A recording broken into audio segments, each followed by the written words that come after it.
Welcome to Grit, the Real Estate Growth Mindset podcast, hosted by Brian Charlesworth, founder of Sisu. Sisu provides growth automation software for real estate. You'll hear stories from real estate thought and technology leaders, team owners, and brokers on how they grew their business in a rapidly changing industry. You'll learn how to transform your brokerage and teams into a high-performing and analytics-driven business so you have a new, durable, competitive advantage against disruption in your market. So let's get right into it. Brad Sugars in the house. Look at him. G'day. For those of you who don't know, Brad Sugars is the founder and CEO of ActionCOACH. ActionCOACH is, as far as I know, if you guys think of large coaching companies, you think of maybe Tom Ferry, but ActionCOACH is actually the largest business coaching company in the world. They're in over 81 countries and just work with businesses, not just real estate businesses. I'd love for the real estate community to learn more about what they actually do, because it's a phenomenal opportunity to really take your business to the next level and operate like businesses do across all industries, not just the real estate industry. So Brad, thank you for being our guest today. And I'm super excited to hear what you have to say. And anything you want to add to that before we dive into these 5 core disciplines that we all need to know? Yeah, look, I think, to give people a little bit more, I've been in business myself since I was 15 years old, and I've bought and sold or started more than 50 companies. So I currently own 9 companies, and I run them in 2 days a week. I work Tuesdays and Thursdays, and for some reason, Brian snuck me into my diary on a Wednesday, hence the casual nature of life today. I haven't worked Wednesdays in a long time, but people often ask me, how do I do that? It's because we have a very systematic approach to building business, and it doesn't matter whether you are the principal or an agent. It doesn't matter what level you're at. Your business is your business, and you need to treat it as such. And so I think that's sort of where we'll start today, really diving into how to build that. And, after putting out, 17 books now on the subject of business and wealth, and the latest one, what's the latest one? That's the latest one there, Pulling Profits Out of a Hat. The whole idea of education for business people is very simple. The more you learn, the more you earn. It's no more complex than that. And so my goal as an educator is to make sure people get things they can act on straight away, hence the name Action Coach. So Brad, I think it's important for people to know you've written 17 books, which is amazing. And you guys should really check some of these out. Brad, how many books have you read? I think this is a phenomenal thing. I love to hear. It's about 2,600 at this point. So at age 16, I learned from Jim Rohn, if you want to be rich and successful, you read a book a week for the rest of your life. I took him pretty seriously. And these days, though, I don't read them, I listen to them. So it's much easier. I can double task. I can work out and listen to the books. Even now I got swimming headphones. So these are the best thing ever. When I swim laps, I just listen to the book in my ear while I'm swimming. So 2,600 books. I just wanted to pull that out. I wasn't sure the number, but I know you are a huge reader, and which is why you guys are about to hear when Brad talks. It's just like all these bombs coming out at you, these knowledge bombs. So get ready, pull out your pen and paper, and take notes here. I want to point out before Brad gets started, Brad, I just saw on Facebook, I believe it was either Facebook or Instagram, that you have a $99 course. Wonder if we could talk about that just to get started, because I think that's something that everyone here can spend $99 and benefit tremendously from this. So can you tell us more about that? Yeah, it's actually a $999 course that, because of COVID, we put it out at $99. It's called 30X. It's 30 minutes a day for 30 days to get my 30 years business knowledge. Usually about 9 days in, most people have about a year-long list of things to do. So it's one of those things. Look, I guess the biggest thing is most of what I learn is by building businesses. So in my restaurant that I own, you have to learn certain strategies there. In my commercial cleaning business, you have to learn strategies there. Within your industry, I just sold my property management company based out of Texas. And so, everything comes from businesses that I do. And so when I teach, it's based on here's what I did here, here's what I do there. It's not theoretical, it's actual stuff. And because my team of coaches, when you have more than 1,000 coaches around the world and we coach in 81 countries, we test and measure every single thing we do. So everything is used daily to get people to learn and understand and build their business. And so that's why, we have 18,000 business owners we coach every single week, and about 200 and something thousand that we coach every month. So yeah, it's keeping them on track, I guess, is a big part of it. Yeah. So anyway, I just wanted to share that because I know that's something I clicked through yesterday, and I was like, "Is this $9.99 or $99?" And I was like, "It's $99." Yeah, it was supposed to be $1,000 program, and then COVID hit, and my team just said to me, "Boss, what are we going to do with this?" And I just said, "You know what? Everyone needs it. Just put it at $99." I think that I think they've planned November. They put the price back to normal, but if you jump on bradsugars.com, you'll see it there. 30x business training. There's also 30x success, which is all of the success principles that make someone successful in life. And I'm just in the middle of recording 30x wealth, so teaching people how to invest and build wealth in their life. So Brad, I actually clicked on that yesterday. I had it pulled up. I was in the process of signing up this morning. Right before this started, my camera wasn't working. I had to reboot my laptop. Otherwise, I would have had that set to go and would have just pulled that up, and we would have finished my application. But I definitely am planning on checking that out. So fantastic. But yeah, look, my biggest thing is, in any business, if you offer massive value for what you do, and this is one of the challenges I have, is that a lot of the education out there right now is pure rah-rah.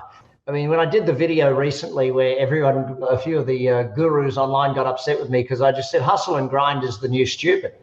And they all look at me like, no, you've got to hustle, you've got to grind.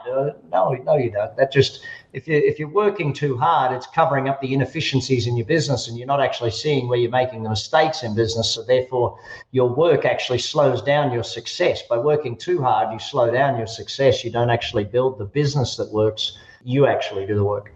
And that's coming from Brad, who runs 9 companies in 2 days a week. So Brad is the key expert at working on the business instead of in the business. And Brad, let's dive into these 5 core principles, because I think that's something that everybody involved in this event needs to know. Yeah, so let's look at the 5 core disciplines, and I call them disciplines for a simple reason. You never get them right. They're always something you have to consistently continue to work on in order to make things right. So in no particular order, we have mission, we have execution, we have people, business development, and strategy. And so when you sit back and you look at all 5 core disciplines, let's start with mission. Mission is about having people loving doing business with you, having your staff loving coming to work, not just liking it, not just thinking it's good, but actually loving doing business with you. And it's like, I see too many companies today where they don't perceive that emotional engagement with the customer is necessary. They don't perceive employee engagement is necessary, especially in this virtual viral world that we live in today. Engaging people on an emotional level is more important than we've ever done before. If you sit back and you don't do that, in fact, let me take it one step further. The millennial generation is the first real generation to demand why. Why are we doing this? Why are you in business? Why is more important than what, how, whatever it might be. Your core values, all of these things, the mission your business is on has got to be something that is greater than just money. Otherwise, you can't build loyalty with employees. You can't build loyalty with customers if there's nothing more. For us at Action Coach, we do our coaching for a cause program. All of our coaches around the world and our clients all coach a charity for free. So we're helping these charities for free. People are doing more than what is expected of them just to be a part of that. If we dive to execution is about 3 main things. Planning being the first. And if we just discuss that for a moment, Brian, planning, if I can be really blunt, the daily plan is the most important plan there is. And that's why Sisu, why we get along so well. When you showed me this concept in a diner, 5-6 years ago when we first looked over this, The whole idea of planning every single day. You want every annual plan to work, you got to get your monthly plans to work. You want the monthly plans to work, your weekly plans have got to work. And if you want your weekly plans to work, your daily plans have got to work. Every one of my companies, every single employee, before they leave every single day, puts in their 6 key ingredients, their 6 key numbers for the day. What did they achieve for the day? And puts in their plan for the next day. And it happens every single time for every single employee, and it never doesn't. But then you go into your weekly planning and your monthly and those sorts of things. Second part of execution is systemization, checklists or systemization, whichever way you want to look at it. If there is ineffectiveness in a company, there's a lack of systems. If there is, let me put that even more bluntly, if there is inconsistency in performance, there is inconsistency in checklists. There just is. If you want consistency of delivery, you need a checklist. That's why, when you get on an airplane, every single pilot has a flight checklist. How come? They want to live. It's not a complex algorithm. And Brad, I don't even think you know this, but that's something that is in Sisu today. We have a Trello style checklist task management board. So. Yep. And so when you sit down and look at it, the third aspect of it is management and leadership. And unfortunately today, management's become a bad word. Somewhere in the late 90s, people are like, oh, you don't want to be a manager, you want to be a leader, as if leadership is better than management. No, they both are needed in an organization. People are like, oh, you don't want to be a micromanager. Listen, when your child is 1, you micromanage them. Why? They're incompetent. They can't do what they need to do. The same with employees. A brand new employee needs micromanagement. The job of manager, in fact, let me teach it to you. The job of a manager is 2 things: productive, competent employees. Productivity and competency is the job of a manager. If you have a lack of productivity or a lack of competency, that is a lack of management. Management is that short-term, day-to-day, week-to-week, up to a month type working with a person, keeping them on track, on task, and doing the right jobs.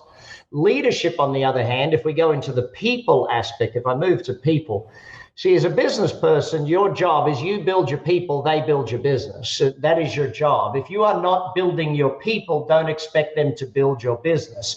You can't expect someone to double their productivity if you're not willing to train them. It's as simple as that. People will only perform as well as they are trained and know how to do it. So leadership is about passionate, focused people. And so my book on teams, 6 Keys to a Winning Team, takes you through how to do that in an organization. But what you sit down and you look at with leaders, if they can build passion and build focus, then that leader is doing a good job. But then you got to look at what other jobs does a leader have. A leader has the job of recruiting and induction and building the people. And so that whole people segment of a business, we could spend days on that alone, of how you recruit good, build great. That's sort of the simplest way I can put it. But even recruiting these days, Brian, people are so lazy with recruiting. Recruiting is the number one job of a CEO. Recruiting great people is the CEO's number one job. You should always be hunting for great people, always be on the lookout for great people. And, that to me is a big part of my job as the chairman of all of my companies, is to continuously recruit great people to build the organization and to keep building. But as I build our people, they build our business. And how you treat your people is how they treat your customers. It's a very simple relationship. And so if you treat your people well, they treat your customers well. Therefore, your customer keeps coming back and buying from you and treating your business well. It's not a complex one. But I guess all of that does go back, Brian, to a story. I was 20 or 21. I'm 49 today, so it's almost 30 years ago. Not 49 today, but 49 at the moment. And my dad, I went to him, I think I was 20, and I went to him and I said, you know what, Dad, I just can't get good people. And he looked me dead in the eye and he said, Brad, you get the people you deserve in business. You're an average manager running an average business. The highest caliber of employee you're going to get is average. And as you can imagine, it wasn't exactly the most, let's put it this way, he was right. I didn't like the message, but he was right. It's like, what did I tell you guys about all these nuggets? I mean, I don't know about you guys, but I've written out a page of notes so far. So, but that's great advice coming from your dad there, Brad. It is. It is very good advice. Now, where I'm going to jump biz dev because I'm going to come back to business development because I think that's something we want to spend a fair bit of time on here today, and go to strategy. If you've been enjoying Grit, please help us continue to grow the channel by leaving a 5-star review and sharing it with a friend. Now back to Grit. Strategy for a business is 4 complex things that are added together. Leverage, and leverage by definition is do the work once, get paid forever. That's my definition of the way I teach leverage. So if I write a book once and I make money forever, if I buy a rental property once and I collect rent and capital gain for the rest of my life and my kids' lives and so on, that's real leverage. And so if you look at that from a business perspective, there's 3 areas we'll break that down to. One is owner's work versus employees' work. If you do the work once and get paid once, that's employees' work. If you do the work once and get paid long-term or forever, if you get paid long-term, that's managers' or leaders' work. And if you do the work once and get paid forever, that's owners' work. So it's really breaking that work process down into that. The second way to look at it is your product or service. And this is an interesting one. I just had an example of this show up on my Facebook. Someone tagged me saying, thanks for the idea. They're a cookie company. They bake beautiful cookies. And they now have a subscription cookie box that's sent to you every month. You can actually buy a forever program. And it's amazing the number of businesses that they don't, and especially in real estate. I remember many moons ago, a young lady in real estate arguing with me about repeat business. She said, but Brad, people only buy a new house every 3 to 7 years. And I said, right. She said, well, what do you mean keep in touch with them? I said, well, I'm asking you to write 1 letter every quarter, post them 1 letter a quarter for 3, let's say 7 years, right? Let's do that. And she said, yes. And I said, so that's like $1 a letter by the time you do postage and all of that sort of stuff. $28, 4 times a year, $7, 7 years. And she looked at me going, well, that's a lot if I write to every single one of them. And this is the crazy thing. People don't see that your job is to make a profit on every customer, not to make a profit overall. So your job is to take every single customer and continue that relationship, not overall continue the relationship. Because if you ask the average person who their realtor was that sold them the house, they will have forgotten in the vast majority of cases because no one kept in touch with them. But anyway, that's a whole other story. Third area I want to look at strategy of leverage on is, what's an example? Apple. Think of Apple computers, okay? Let's go back to the beginning. Apple versus Microsoft. Microsoft, you've got Bill Gates, who built a piece of software, not a great piece of software in the beginning, obviously. He built a piece of software that he made it once and sold it 1 million times. Steve Jobs, the other end of Silicon Valley, he made a computer once. Remember, he was a manufacturer in the beginning, made a computer once and sold it once, made it, sold it. To sell another one, he had to make another one. Steve Jobs gets fired from Apple. Bill Gates goes on to become the richest man in the world. Now, Steve Jobs goes off and runs a little company. Do you remember what it was, Brian? Little movie company. Yeah, it was the movie company. What's the name Pixar. of it? Pixar, yeah. Sold it to Disney for billions. And what did he learn? What did he learn in the movie business? Well, he learned how to be a good manager and leader because he needed to learn that. That's first and foremost. You can read that in his book. But what he most learned is make a movie once and sell it forever. You think of Disney. Disney's the biggest genius of do the work once and get paid forever. But he came back to Apple, put him into the music business because then he's even smarter than me. Do the work never and get paid forever. They've never made a song, and yet they make 30 cents on the dollar of every single song sold on their site. Now they have a subscription service. Now they have a TV subscription service. Now they have, and so on and so on. You see how their strategy has shifted over the years because of what they're doing. And then you take a look at the second area of strategy, and that is scalability. My definition of scalability is the next sale costs less and is easier. If it gets harder as you grow bigger, then there's a lack of scalability. You haven't thought through the business model well enough. And so that's a part of it. The third area is that of marketability. The product or service sells itself, which in real estate it does. Everyone needs to live somewhere, so they have to sell it somewhere. So hey presto. And the fourth area is opportunity. The size of the opportunity in real estate, the size of the opportunity is massive because everyone's selling tens of thousands, hundreds of thousands, millions. So therefore, any cut of that is quite a large sum. So you just got to look at the first two, I guess, for most people. Then we get to biz dev. I'm not seeing many questions pop up here, buddy. You know, people maybe they're just too busy writing. Maybe everybody's writing notes. I mean, I've got a whole page of them here, Brad. So biz dev Biz dev is three things: marketing, sales, customer service. So let's focus the rest of the time on that if we can, unless we get any specific questions. Marketing today has had to shift. There is, we've gone away from face-to-face and we've got a lot more virtualness. So your level of video usage today has to be 5-10 times what it used to be. Your social media posting should be 5 or 10 times more than it was pre-COVID. COVID has sped the economy of virtualness up by, well, I'm saying 7 years. I was saying 5 to 10 during the process. But Amazon released their numbers a few months back saying they are doing a number of deliveries that they predicted they would be doing in 2027. So they've said we've sped up 7 years. So that's why I'm using that number. And that's why our packages are taking longer than we may expect sometimes. Well, that's here in Vegas, they just opened their second distribution center online, which was supposed to open in 2022, and they got it open now. So you can imagine how fast they're racing to get everything open. But so if you look at marketing today, you've got to do a lot more education based. You've got to do a lot more testimonial videos. If you don't have testimonial videos today, you're crazy. You've got to massively monitor your ratings and rankings out there. You've got to be on top of that. If you don't ask your best customers to talk about you, the only ones people hear from are your worst customers. So make sure your best customers are giving you your ratings and rankings out there. How to buy from you. Why I should buy from you. The level of blogging, vlogging, social media videos, live videos, all of this today has to be way more than it ever was before. And people say, well, you can do too much. No, you can't do too much because the algorithms at Facebook and Instagram won't serve your video up to anyone that doesn't want to see every single one of your videos. It won't serve it. So if someone's a little user of you and likes you a little bit, they'll see a video every day or two. Someone who's a massive user of yours will see every single video you've ever posted.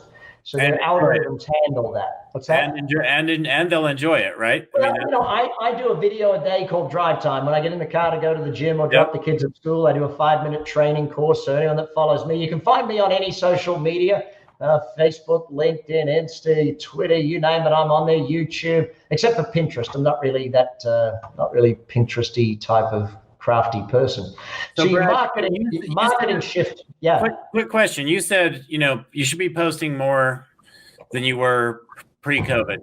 So I think this industry is full of people who are all about learning, growing.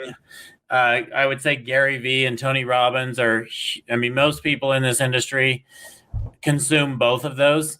So Gary Vee's been saying you need to post at least 3 times a day forever. What is the answer today? That was 5 years ago. What's the answer today? How many times should you be posting today in this space? 3 is, it depends on the methodology. LinkedIn, you don't want to be more than 2 to 3 times a day. Facebook, you want to be 4 to 5 times a day. Twitter, you can be 20 or 30 times a day. That doesn't matter. You can post as often as you want. It's a news service. Insta's probably, if you're using the story, on story, you can be posting 4, 5, 6 times a day. You never want your story to ever have nothing. Your story must always have at least one. So you must post on your story every 24 hours. Look, if you're going into a house, post. If you're going into a property, post. Don't do something where you didn't. If you learn something new, post.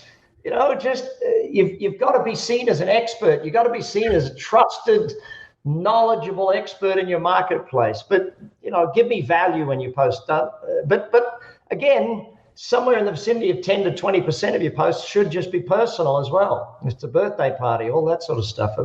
Yes. But I keep coming back to you've got to work out what your style of posting is. Like, are you interviewing your clients after they've made the sale? Are you interviewing them after the sale has happened and doing that live? Are you doing walkthroughs? And are your walkthroughs boring as batshit as some of them? Sorry about that, but some of them I say, oh my God, it's like this person just got their theory of you've just got to post. A little bit of personality goes a long way when you're posting and that sort of thing. And it doesn't have to be, this is the craziness of it. It doesn't have to be this professional, super duper amazing thing. People don't need that anymore. especially on the stories. I mean, stories, it's funny. Stories are usually getting more views than anything else. So many people go in and all they do is look at stories. They don't even look at the rest of it anymore. Yeah, well, that's sort of Facebook is pushing that to you. Facebook really wants to push. Facebook is pushing video and pushing stories. That's what they want most of all. Which I saw LinkedIn just rolled stories out about a week ago. LinkedIn is moving in that direction. LinkedIn Live, Twitter is going live. There's all this sort of stuff. So live video is a very big part of what a lot of them are doing. They're looking for anything that's organic. And by organic, that means you don't have to have massive production value. You can just do, a simple post that uses your iPhone and hey presto. Great. There's a question here, Brad. I don't know if you want to address this now or later because we're in the middle of going through this. Is this something you'd like to address now or should I pull it up later? No, I can deal with that. First and foremost, get yourself an action coach. They'll help you with that. There's answer number one. The second is if you're looking at developing a team, within any organization, what your program is for developing your people is a big part of it. Why do people stay in organizations? You've got to look at that question and why do they leave organizations, okay? So if you're looking at your organization and it's very simply a struggle to recruit, develop, and retain other leaders within the organization. So first and foremost, I don't know if we can bring Carl in live or not, but first and foremost, what I'd be looking at is what is your recruitment process? Where are you recruiting? Because in this day and age, marketing for recruiting is just as hard as marketing for customers or just as important for marketing, whichever way you want to look at it. When you're trying to market for customers, one of the things that you do is you get very clear on who you want to go after. The same is true when you're marketing for people to work in your company. But now you've got to think of it as recruiting. See, most companies, what they do is they look to find people who are out of work and build them up. No, what we do is we recruit. We look for who are the best of the best and how do we get our marketing in front of those people who already have a job? Because the best people already have a job. They're already working. They're already doing something. They're not even looking for a job. So your marketing aspect, what we do usually is we'll create a leadpages.com website for every job that's available. We'll take a short video at the top of that. It's a video of the director of that department or the VP or the president of that company doing a short video on, hey, this is who we are. This is what we're looking for. This is the type of person we want to recruit. We then have that video able to be shared, and it's shared on all of our social media platforms. All of our staff share it to all of their friends. It often gets shared on again. We then post that everywhere. We put that on all of our ads. We lead people to it and then their application is simply below that on a leadpages.com site. So, but we also are very proactive. So for instance, we build in Facebook and LinkedIn, we build groups and we join groups and we get my HR manager is very active in a lot of groups around the world and around the country and in the markets that we need people in. And what happens is by being in those groups and being active, when we go to recruit, we place that video or that lead pages site, we pop that up there there's a graphic that we have with it, which has our logo, Action Coach, and a big writing across it. We're hiring again. And so what do you think it does publicity-wise? We're recruiting again. We're growing. We're recruiting again. So then you got to look at your development program. What is your development program for your people? How do they know what their development program is and where are they going to go? What does their career path look like with you? Because again, if people don't have brightness of the future, if they don't know where they're going, and that term brightness of the future is very important to an employee. If they don't see a career path, they will leave. It's as simple as that. Now, if they don't see how they become a leader, again, they will leave. But remember this, in very much the vast majority of cases, people don't leave companies, they leave managers. So how they're being managed and how they're being led is probably the biggest problem in that organization. And so if that's the case, there's work to be done at the top.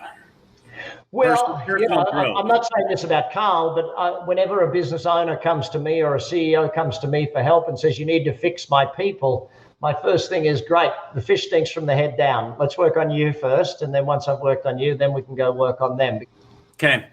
Brad, you cut out for just a second, but I think we got the message. So I know you still had a few things. We've got 3 minutes left.